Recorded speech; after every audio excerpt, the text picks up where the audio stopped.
What's going on YouTube? It's Forever Zawai. Welcome back to my channel. Today I'll be showing you guys how I make these. I'm just going to call these turtle strawberries, where we're combining the best of both worlds, turtles and strawberries. So if you're a fan of chocolate, pecans, strawberries, caramel, you guys may want to stay tuned for this video. Also, please don't forget to subscribe to this channel. Also, give this video a thumbs up and let me know what you guys think in the comment section below, and we're just going to go ahead and jump right into the video. Okay, so the first thing that we're going to do is make our caramel, and the first ingredient that I'm using to make my caramel is granulated sugar. What I'm going to do is just pour 2 cups of granulated sugar into a pot over low to medium heat. And as you can tell, guys, when I pour my sugar into the pot, I do pour it in small portions because I want to be able to control the sugar. I don't want the sugar to burn, and I don't want the sugar to form those really large this big sugar clump. Sometimes it'll clump up and then you have really large sugar clumps. So I'm going to go ahead and just take my whisk, and I'm just going to continue to stir the sugar until I get the desired color that I want my caramel to be. And guys, I do want to say this is kind of a lengthy process. It does take a while to get the sugar dark. However, just make sure that you continue to stir the sugar. And like I said, all we're doing at this point is we're just stirring the sugar until we get the desired color that we want our caramel to be.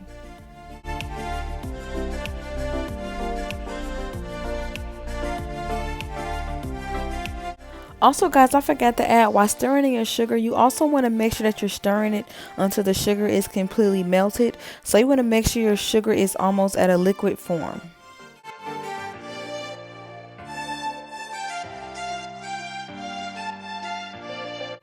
Okay, so now that my sugar is the perfect color, what we're going to go ahead and do is add 1 can of evaporated milk into my sugar. And guys, for this next part, I'm actually going to go ahead and unmute the sound so you can hear how it sounds when I pour my milk into my sugar. Because if you're someone that's a beginner, it might scare you because it does sound like fried chicken.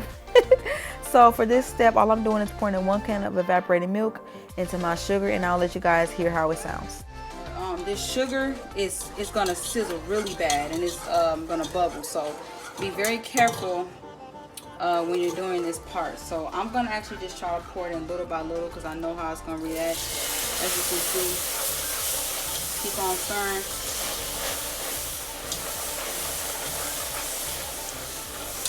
I spilled some on the stove. Okay.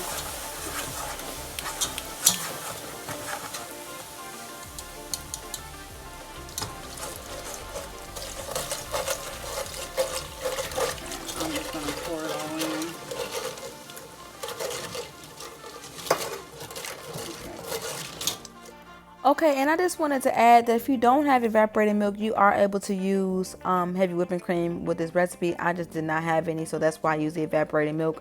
And also I wanted to add that once you pour your milk or cream into the sugar, you are going to notice that it's going to get really hard and really clumpy, and it's almost going to look like it's ruined, but it's not. I remember the first time I made caramel and this happened to me. I literally threw it all away because I thought I had messed it up. But you know, once you keep learning, and once I kept making caramel, I realized that you have to just cook those out. So basically what I'm going to do is I'm going to go ahead and turn my fire all the way up to a high heat and just continue to cook those large sugar crystals. Eventually they will get down to a liquid form. So I'm just going to keep stirring and keep stirring, turning the stove up. Hopefully, guys, I hope that I'm explaining this right. It's kind of hard to explain, so I'm trying. Hang in there with me. So I'm going to just turn my stove all the way up until it almost is going to boil over to the top, and then I'm going to go ahead and cut it down. Basically, you're going to know when it's good to go because you're going to be able to stir your whisk and you don't feel those large sugar clumps when you stir. Now there may be still some stuck on the bottom, and that tends to happen because it's hard to control all of it. But as long as you got most of it, that should be okay. And once you get to a point where you can stir and it's smooth and you don't feel those large sugar clumps, you can go ahead to the next step. Now the next step will be adding butter. What I'm going to do is add 1 stick of butter. I'm adding unsalted butter, but if you want to add salted butter, you can. That's optional. So what I'm going to do now is stir my butter in. I'm just going to go ahead and keep stirring for a few more minutes until I feel like I have the perfect consistency. Now for me, I want my caramel to still be watery. So I'm not going to cook it that long because I want that watery texture, because caramel does thicken once you let it sit. So this is actually perfect for me. So now I'm going to go ahead and add some flavoring. But guys, I do want to add that if you want your caramel to be thicker, you can cook it longer. But for me, this is perfect for me. So I don't want to cook it any longer. So I did turn the stove off. So now I'm going to go ahead and add some caramel flavoring. Guys, if you don't have caramel flavoring, you can go ahead and use vanilla extract. I am using 1 teaspoon, by the way. This stuff is really hard to find. I just found this at my local cake supply store. So now that I have everything is perfect to me, I'm just going to go ahead and let the caramel sit, because like I said, it's going to go ahead and thicken. Okay, so next we're going to go ahead and toast our pecans. So the first thing I'm going to go ahead and do is just add some butter to my pot. Now some people do toast their pecans in the oven, and some people toast them on the stove. I'm just going to go ahead and put mine on the stove. And as you can tell, I did go ahead and chop them up in small pieces. I'm just going to go ahead and cook these just for a few minutes, just so they can get a little bit darker. For me, I can tell when it's time to take them off. When you can start actually smelling the pecans and you can smell them cooking, for me, that's enough. So I'm going to go ahead and take them off when I can begin to smell the pecans cooking. And I just want mine just a little darker, so I'm just going to go ahead and toast them very slightly. Okay, so once our pecans are toasted, we're going to go ahead and move into melting our chocolate.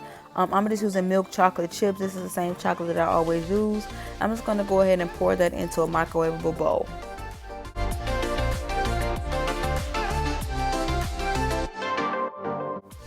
Okay, and to help melt my chocolate, I always use vegetable shortening.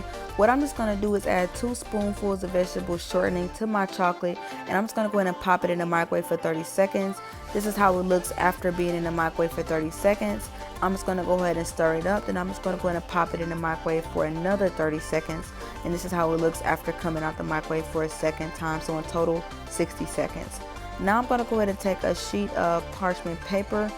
I'm just going to go ahead and lay it on the board. Now you need parchment paper for your chocolate, because it will make sure that your chocolate does not stick. Now I already have my strawberries. We're going to go ahead and make a dozen strawberries. I've already put a toothpick in each of my strawberries. I've already washed them and dried them. You want to make sure that your strawberries are completely dry, or else the chocolate won't stick, and you want to make sure they are at a room temperature, because if you dip them in hot chocolate and refrigerate them later, your chocolate will crack.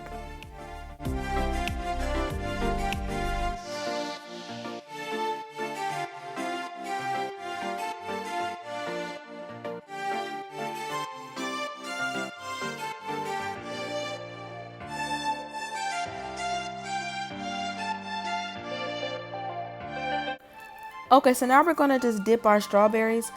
Basically for each strawberry, what I'm going to do is I'm going to take that green leafy part of the strawberry, and I'm just going to wrap it around the toothpick and just simply just dip it in the chocolate. It's really easy. I'm just going to just take it, wrap it, and just dip it in the chocolate until it looks like this, as you can see. And I'm just going to shake it off a little bit, just to shake off that excess chocolate.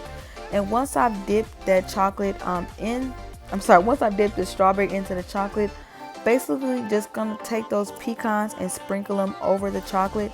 Make sure that you're sprinkling the pecans over the chocolate while they are still wet, just to make sure that they stick.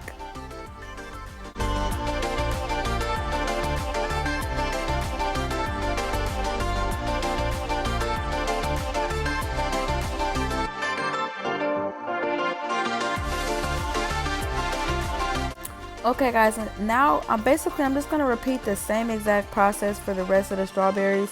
Also, I did want to mention to you, if you guys wanted to know how to dip strawberries and design strawberries, I do have another video on my page of how I do designs for strawberries. If you guys didn't want to do pecan strawberries or caramel strawberries, I do have that video on my page. However, I will go ahead and post the link in the description bar below. Like I said, we are making 1 dozen strawberries, so I'm just going to repeat the same step for all the rest of the strawberries.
And okay, this is how it'll look once we've dipped all of our strawberries in chocolate and covered them in pecans. So next what I'm gonna do is just place my strawberries into the refrigerator for about 10 to 15 minutes.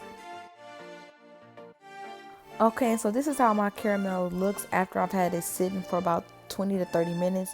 I have not put it in the refrigerator yet. However, once you do put it in the refrigerator, it does become even thicker than this. But as I did mention earlier, guys, if you want your caramel to be thick enough to like spread on a cake or something like that, all you need to do is just cook it a little bit longer. But for me, this is really perfect because all I'm doing is just drizzling this over my strawberries. And guys, I want to know what you guys think about this recipe. Leave me a comment in the comment section below if you've made this caramel, and I just want to hear from you guys. Let me know what you guys think about it. So next we're just gonna go ahead and take our caramel and pour it into just a squirt bottle. But if you don't have a squirt bottle, you can always use like a Ziploc bag, or you can always use a piping bag. You just need something to really drizzle this caramel on your strawberries. So basically all I'm going to do from this point is just drizzle the caramel onto the strawberries.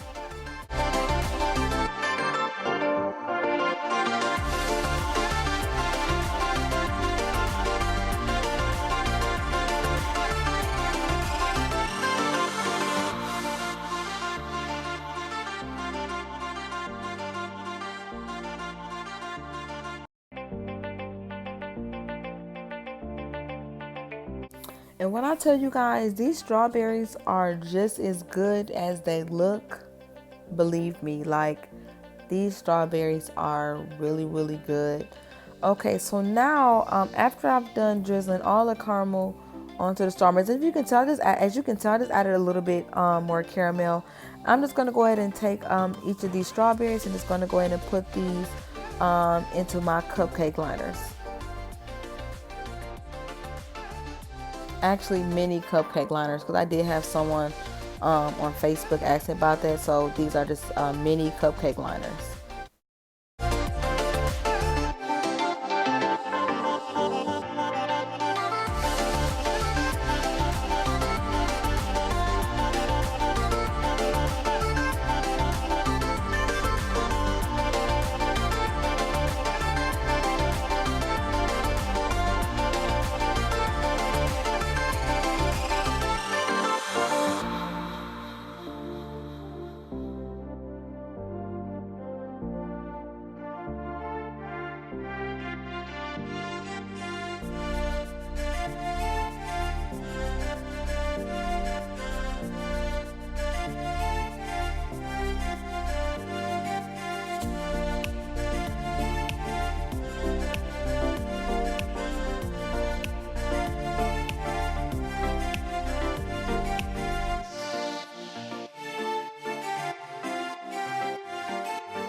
And okay guys, these are how the strawberries will look once they are completely finished. I definitely want to thank you guys so much for sticking with me through this entire video. If you have not, please go ahead and subscribe to this channel. Also guys, leave me a comment in the comment section below if you've made the caramel or if you've made the strawberries. I definitely want to hear your thoughts, so let me know what you guys think in the comment section below. And guys, I will see you in my next video.